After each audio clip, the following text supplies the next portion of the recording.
Greece থেকে জার্মানগামী Ryan এয়ারের একটি উড়োজাহাজের জানালা মাঝ আকাশে খুলে কেবিনের ভেতরকার চাপ কমে ভয়াবহ পরিস্থিতির সৃষ্টি হয়।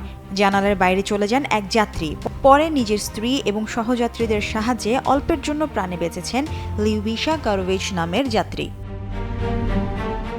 শুক্রবার গ্রিস থেকে জার্মানিগামী ফ্লাইটটি উড্ডয়নের কিছুক্ষণ পরই জরুরি ভিত্তিতে ফিরে আসে। স্থানীয় গণমাধ্যমের খবরে বলা হয়, বিমানের ইঞ্জিনের একটি অংশ বিচ্ছিন্ন হয়ে জানালায় আঘাত করলে সেটি খুলে যায় এবং কেবিনের ভেতরের চাপ দ্রুত কমে যায়। তবে ঘটনার প্রকৃত কারণ এখনও জানা যায়নি।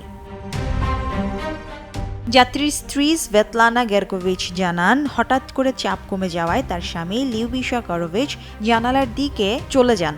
সিটবেল্ট বাধা থাকায় তিনি পুরোপুরি বাইরে ছিটকে পড়তে পারেননি। তবে শরীরের অর্ধেক অংশ প্রায় 2 মিনিটের মতো বিমানের বাইরে ঝুলে ছিল। তিনি সঙ্গে সঙ্গে স্বামীর পা শক্ত করে ধরে রাখেন।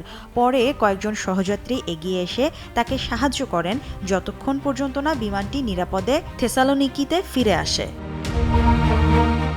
বিমানটি অবতরণের পর আহত যাত্রীকে হাসপাতালে নেওয়া হয়। তার একটি হাতে গুরুতর আঘাত এবং শরীরের বিভিন্ন অংশে পোড়া দাগ রয়েছে এবং তিনি এখনও মানসিকভাবে বিপর্যস্ত বলে জানিয়েছেন তার স্ত্রী। সামাজিক যোগাযোগ মাধ্যমে ছড়িয়ে পড়া ভিডিওতে দেখা গেছে কেবিনের ছাদ থেকে অক্সিজেন মাস্ক ঝুলে রয়েছে এবং ক্ষতিগ্রস্ত জানালার চারপাশে ভাঙা কাঁচ ছড়িয়ে ছিটিয়ে আছে। কয়েকজন যাত্রী জানান, বিকট শব্দের পর মুহূর্তেই কেবিনের চাপ কমে গেলে আতঙ্ক ছড়িয়ে পড়ে। ফ্লাইট ট্র্যাকিং তথ্য অনুযায়ী বিমানটি প্রায় 15,000 ফুট উচ্চতায় ওঠার পর নিরাপত্তার স্বার্থে নিচে নেমে কিছু সময় উড়ে জ্বালানি কমিয়ে প্রায় 1 ঘন্টা পর নিরাপদে থেসালোনিকি বিমানবন্দরে অবতরণ করে। রায়ান এয়ারের এক বিবৃতিতে জানা গেছে, উড্ডয়নের পর একটি যাত্রীর পাশের জানালার অংশ স্থানচ্যুত হওয়ায় সতর্কতামূলক ব্যবস্থা হিসেবে বিমানটি ফিরিয়ে আনা হয়।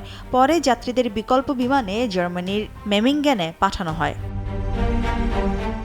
ঘটনার কারণ জানতে তদন্ত শুরু করেছে গ্রিসের বিমান এবং রেল নিরাপত্তা তদন্ত কর্তৃপক্ষ। পাশাপাশি ইউরোপীয় ইউনিয়ন এভিয়েশন সেফটি এজেন্সি বিষয়টি খতিয়ে দেখছে।